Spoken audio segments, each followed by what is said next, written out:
गुजरात के मुस्लिम इलाकों में मोदी के नाम पर क्या रिएक्शन मिलता है, यह आपने देख लिया। और आपको बता दें कि प्रधानमंत्री मोदी अभी अभी मुस्लिम बहुल मुल्क इंडोनेशिया पहुंचे हैं। कल रात ठीक इसी वक्त मोदी दुनिया में सबसे ज्यादा मुस्लिम आबादी वाले मुल्क इंडोनेशिया में वहां के मुसलमानों को ही एड्रेस करने जा रहे हैं, वहां रहने वाले हिंदुस्तानियों से बात करने जा रहे हैं। वैसे इंडोनेशिया के बाली शहर में इस वक्त सारे देशों के राष्ट्राध्यक्ष मौजूद हैं, बाइडेन, मैक्रोन, ट्रूडो, जिनपिंग सब हैं, लेकिन जलवा नरेंद्र मोदी का है, चर्चा इंडिया की है। और इसकी वजह ऐतिहासिक भी है, राजनीतिक भी है और सांस्कृतिक भी है। जहां सबसे ज्यादा मुसलमान हैं वहां हिंदुत्व की क्या पहचान है, और कल प्रधानमंत्री मोदी किन किन बातों पर जोर देंगे, क्या क्या कहेंगे, किस किस देश के राष्ट्रपति और प्रधानमंत्री से मिलेंगे और दुनिया को क्या मैसेज देंगे। मोदी के कल के मेगा इवेंट का ट्रेलर आज ही देख लीजिए, सीधे इंडोनेशिया के शहर बाली से। 23 करोड़ की मुस्लिम आबादी वाले इंडोनेशिया में हिंदू निशान, हिंदू पहचान।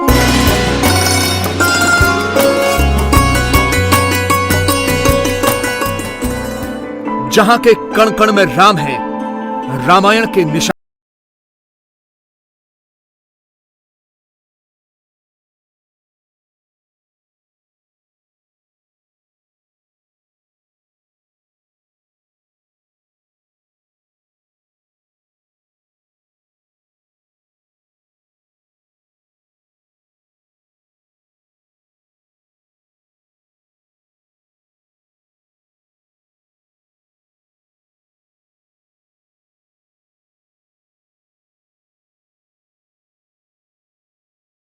सरस्वती हैं तो हनुमान जी भी हैं। इंडोनेशिया को ब्रह्मा, विष्णु, महेश का आशीर्वाद भी। विष्णु जी की दुनिया की सबसे बड़ी प्रतिमा भी है।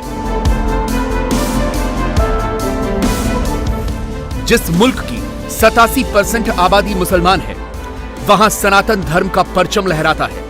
23 करोड़ मुसलमानों के बीच हिंदू धर्म को फॉलो करने वाले सिर्फ 40 लाख हैं। बावजूद इसके हिंदुइज्म इंडोनेशिया का सबसे बड़ा रिलीजन है। इंडोनेशिया को आइलैंड ऑफ गॉड भी कहा जाता है, लेकिन कुछ और रंग भी हम आपको आज दिखाते हैं। देखिए, ये है, आपको लग रहा होगा कि शायद महाभारत का एक किरदार है। ये भीम है, गदाधारी भीम, उनका स्टैचू है ये। और यहाँ पर नुसा दुआ में आपको इस तरह के स्टैचूज़ जो हैं वो जगह जगह पर देखने को मिल जाएंगे। महाभारत से जुड़े हुए तमाम स्टैचूज़, रामायण से जुड़े हुए तमाम जो स्टैचूज़ हैं वो आपको इंडोनेशिया की जगह जगह गलियों में, सड़कों पर दिख जाएंगे। इंडोनेशिया की अगर हम बात करें तो बाली जो है वो हिंदू बहुल इलाका है। बेशक से इंडोनेशिया में मुस्लिम आबादी ज़्यादा है, लेकिन हिंदू धर्म और हिंदू धर्म से जुड़ी कथा, कलाकृतियाँ जो हैं वो आपको बाली की सड़कों पर इस तरह से ज़रूर देखने को मिल जाएंगी। इंडोनेशिया एक ऐसा मुस्लिम मुल्क है जहां रामायण का अपना खुद का वर्जन है। रामलीला मुस्लिम एक्टर्स परफॉर्म करते हैं। इस देश के मुस्लिम भगवान राम को अपने जीवन का नायक और रामायण को ही अपना जीवन मानते हैं। यानी एक ऐसा देश जहां के मुस्लिम खुद को हिस्टोरिकली हिंदू मानते हैं, देवी देवताओं की पूजा अर्चना करते हैं। उसी मुस्लिम मुल्क में दुनिया के सबसे ताकतवर देशों की मीटिंग के लिए हिंदुस्तान के प्रधानमंत्री नरेंद्र मोदी पहुंच गए हैं। रिकवर टुगेदर, रिकवर स्ट्रॉन्गर की थीम के साथ G20 का समिट इंडोनेशिया के नुसा दुआ में शुरू होने जा रहा है और 3 कार्यक्रम हैं जिसमें प्रधानमंत्री शिरकत करेंगे। इसमें स्वास्थ्य से जुड़े, क्लाइमेट से जुड़े तमाम विषयों पर चर्चा होगी और उसके अलावा भारतीय मूल के लोगों से भी प्रधानमंत्री नरेंद्र मोदी कल यहां पर मुलाकात करेंगे। G20 का जो ये शिखर सम्मेलन है ये बेहद खास है, क्योंकि पेंडेमिक के बाद ये पहला G20 समिट है जिसमें दुनिया के जो तमाम बड़े मुल्कों के जो नेता है वो इसका हिस्सा बनेंगे। US के राष्ट्रपति जो बाइडेन भी इसमें शामिल होंगे। हालांकि रूस के राष्ट्रपति व्लादिमीर पुतिन इसमें नहीं आएंगे, लेकिन उनकी जगह रूस के जो विदेश मंत्री हैं वो इसमें शिरकत करेंगे। इसके अलावा यूक्रेन के जो राष्ट्रपति हैं वो वीडियो कॉन्फ्रेंसिंग के जरिए वर्चुअली समिट में जुड़ेंगे। न सिर्फ पेंडेमिक के बाद ये समिट हो रहा है पहला, बल्कि रूस और यूक्रेन के बीच जिस तरह की रशाकशी और तनातनी पिछले काफी महीनों से बरकरार है, उसके बीच में भी ये समिट जो है ये हो रहा है। 45 घंटे, 2700 मिनट, 1,62,000 सेकंड, 20 इवेंट्स, 10 से ज्यादा वर्ल्ड लीडर्स से 1 to 1। दुनिया के सबसे प्रभावशाली ग्रुप G20 में वैसे तो एक से बढ़कर एक नाम है, लेकिन सबका बॉस इंडिया ही है। सबसे पॉपुलर मोदी ही है। सबूत आपके सामने है। ग्लोबल स्टेज पर ग्लोबल रैंकिंग में मोदी ही नंबर 1 है। G20 समिट से ठीक पहले आई वर्ल्ड लीडर्स की अप्रूवल रेटिंग देख लीजिए। इंडोनेशिया में तो बाइडेन भी पहुंचे हैं, मैक्रों भी पहुंचे हैं, ब्रिटेन के ऋषि सुनक भी गए हैं, कनाडा के जस्टिन ट्रूडो भी गए हैं, जापान के पीएम भी आ चुके हैं, ऑस्ट्रेलिया के पीएम भी हैं, साउथ कोरिया के राष्ट्रपति भी हैं, जर्मन चांसलर भी गए हैं, अर्जेंटीना के प्रेसिडेंट भी लैंड कर चुके हैं, इटली और मैक्सिको वाले भी पहुंचे हैं। लेकिन अप्रूवल रेटिंग के मामले में मोदी ही 76% के साथ टॉप पर है। बाकी कोई टक्कर में ही नहीं है। नमस्ते मोदी जी, वेलकम टू बाली। मोदी जी, आपका बाली में बहुत बहुत स्वागत है। हम सब भारतीयों की तरफ से बाली में आपका बहुत बहुत स्वागत है। हम काफी समय से आपका इंतजार कर रहे हैं मोदी जी। हम बहुत लकी हैं, सब लोग, बच्चे बड़े, सबके दिल में आपसे मिलने के काफी दिनों से अरमान है। हम बहुत प्राउड इंडियन हैं कि हमारे प्राइम मिनिस्टर आप हैं। हम बचपन से दिल में हिंदुस्तान को लिए घूमते थे, लेकिन जब से आपको जाना है तब से आप हमारे दिल में रहते हैं। आपको मेनी मेनी गुड विशेष कि आप G20 समिट में यहाँ पे हैं। जय हिंद। भारत माता की जय। वंदे मातरम। वंदे मातरम। मोदी जी है तो मुमकिन है। We are proud of you, Modi ji. हर घर मोदी, घर घर मोदी। G20 समिट की औपचारिक शुरुआत कुछ घंटों बाद हो जाएगी, लेकिन बंद दरवाजे मीटिंग्स का सिलसिला शुरू हो चुका है। G20 देशों के सारे नेता एक एक करके इंडोनेशिया में लैंड कर चुके हैं। अमेरिकी राष्ट्रपति और चाइनीज राष्ट्रपति की ऑल इंपॉर्टेंट मीटिंग हो चुकी है। लेकिन सबसे बड़ी मुलाकात तब होगी जब दुनिया की 5वीं सबसे बड़ी अर्थव्यवस्था यानी भारत के मुखिया नरेंद्र मोदी वर्ल्ड लीडर्स के साथ 1-to-1 करेंगे।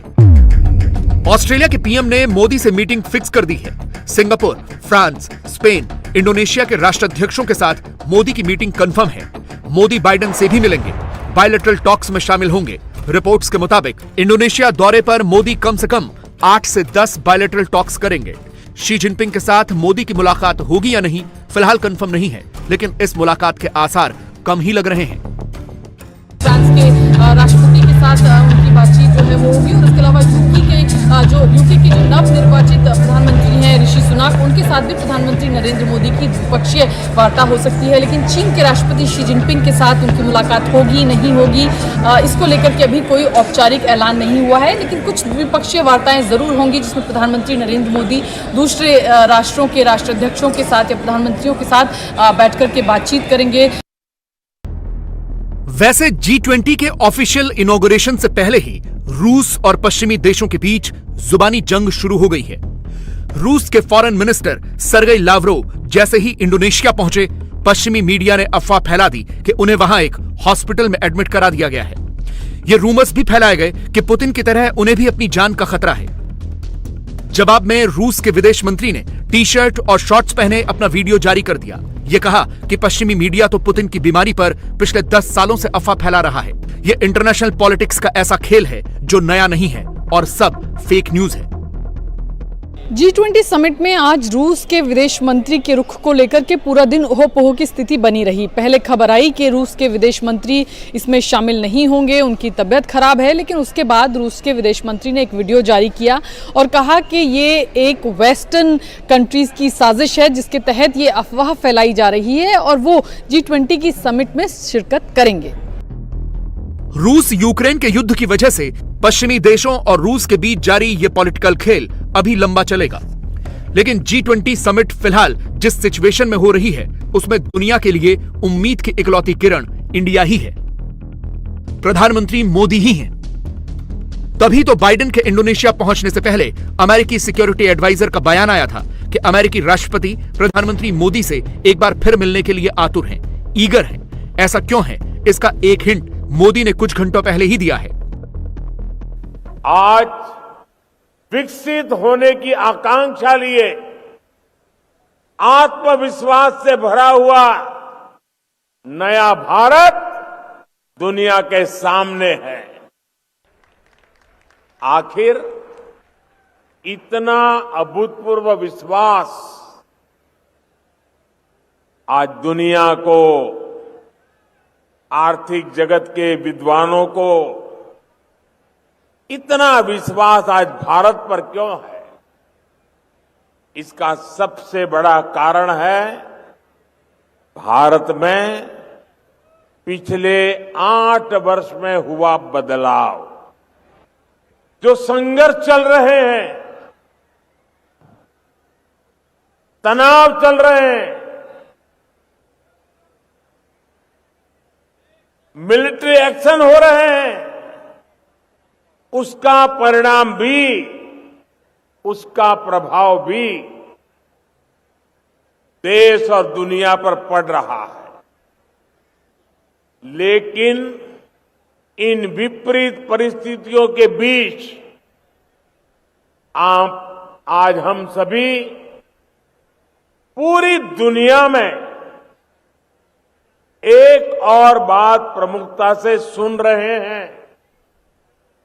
दुनिया के तमाम एक्सपर्ट्स कह रहे हैं कि भारत बहुत जल्द दुनिया की तीसरी सबसे बड़ी इकोनॉमी बनकर के उस दिशा में तेज गति से आगे बढ़ रहा है। वैश्विक स्तर पर इंडिया की बढ़ती ताकत, बढ़ते मान सम्मान का अंदाजा आप इसी बात से लगा सकते हैं कि G20 समिट के साइडलाइन इवेंट में कनाडा के पीएम ने मोदी के आने से पहले ही ऐलान कर दिया कि भारत और कनाडा के बीच अनलिमिटेड नंबर ऑफ फ्लाइट्स की शुरुआत होगी, ट्रेड होगा, इन्वेस्टमेंट होगी। यह सब इसलिए मुमकिन हुआ क्योंकि मोदी की 8 साल की लीडरशिप में इंडिया ने पूरी दुनिया को तरक्की का रोड मैप दिया है। इसीलिए इंडिया से लेकर इंडोनेशिया तक न्यू इंडिया के ही चर्चे हैं, प्रधानमंत्री मोदी के ही चर्चे हैं। मोदी जी नमस्कार। आपकी गवर्नमेंट के बारे में मैं क्या बोलूं, इतनी प्रोएक्टिव गवर्नमेंट मैंने लाइफ में कभी नहीं देखी। आपकी गवर्नमेंट भारतीयों का भारत में तो ध्यान रखती है, लेकिन विदेशों में हम जैसे रहने वालों का भी ध्यान रखती है। इससे अच्छी चीज हमारे लिए तो क्या हो सकती है। Modi ji, we are proud of you. Modi ji देश को ऐसे ही आगे बढ़ाते रहें और हमें गर्व करने का अवसर प्रदान करते रहें। नमस्कार मोदी जी, आपका स्वागत है। मैं तरुण और मैं अपने परिवार के साथ यहाँ रहता हूँ और हम यहाँ रहते हुए ऑलमोस्ट 3 साल हो गए। हमने कभी नहीं सोचा था कि आपसे यहाँ मिलना हो पाए, तो हम चाह रहे हैं आपसे मिले, आप आए और आपसे जरूर मिलेंगे। सर, मैं आपसे मिलने के लिए बहुत बहुत बहुत एक्साइटेड हूँ। 15 तारीख को बाली में मोदी जी हम इंडियन कम्युनिटी से मिलेंगे। हम लोग यहाँ पे इंडियन कम्युनिटी की तरह काम करते हैं। हमारा बहुत मन करता है कि हम मोदी जी को कभी देखें, and we are so lucky that we are staying in Bali and we are still getting a chance to meet our prime minister here. So we love him, he is a really wonderful man. Bali में आपका बहुत बहुत स्वागत है। आपका आना हमारे लिए कोई सपने से कम नहीं है।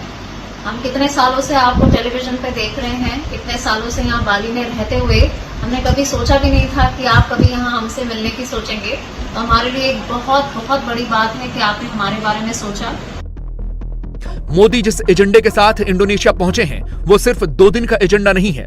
प्रधानमंत्री G20 के बाकी वर्ल्ड लीडर्स को अगले 1 साल का विजन देंगे, इंडिया को प्रोजेक्ट करेंगे। ये इसलिए खास होगा क्योंकि G20 का अगला अध्यक्ष भारत होगा। 3 हफ्तों से भी कम का समय रह गया है और सूत्रों के मुताबिक इंडोनेशिया में G20 समिट को मोदी पूरी दुनिया में भारत की ब्रांडिंग का अवसर बनाएंगे, वर्ल्ड वाइड भारत को चमकाएंगे। ग्लोबल स्टेज पर इंडिया की छवि चमकाने के लिए मंत्री से लेकर नौकरशाह, संबंधित राज्य सरकारें, मोदी ने सबका टास्क फिक्स कर दिया है। सिर्फ दिल्ली ही नहीं, भारत के हर राज्य का प्रमोशन होगा, रात दिन मिलकर एक्शन प्लान पर काम होगा और शुरुआत खुद मोदी करेंगे। लोकेशन इंडोनेशिया होगा, मंच G20 समिट का होगा।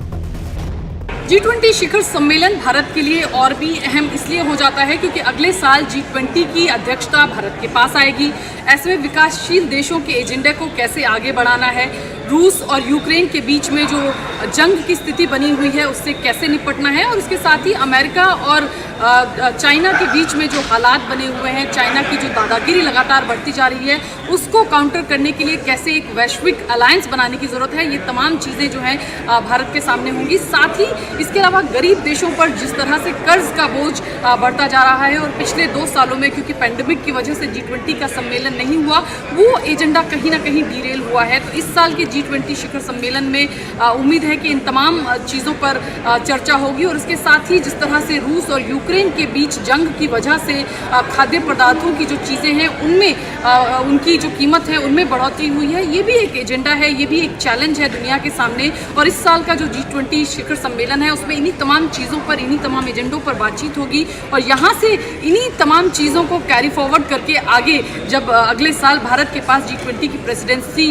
होगी तो इन तमाम चीज़ों पर चर्चा होगी, समाधान निकाले जाएंगे समस्याओं के और फिर कैसे दुनिया में इन तमाम चीज़ों को लेकर के कैसे इन तमाम चैलेंजेस से निपटा जाए, इसको लेकर के रिजॉल्व करने की ओर दुनिया बढ़ेगी। इंडिया टीवी हर वक्त हर जगह डाउनलोड करने के लिए सर्च करें India TV news Google play store या ऐप स्टोर पर।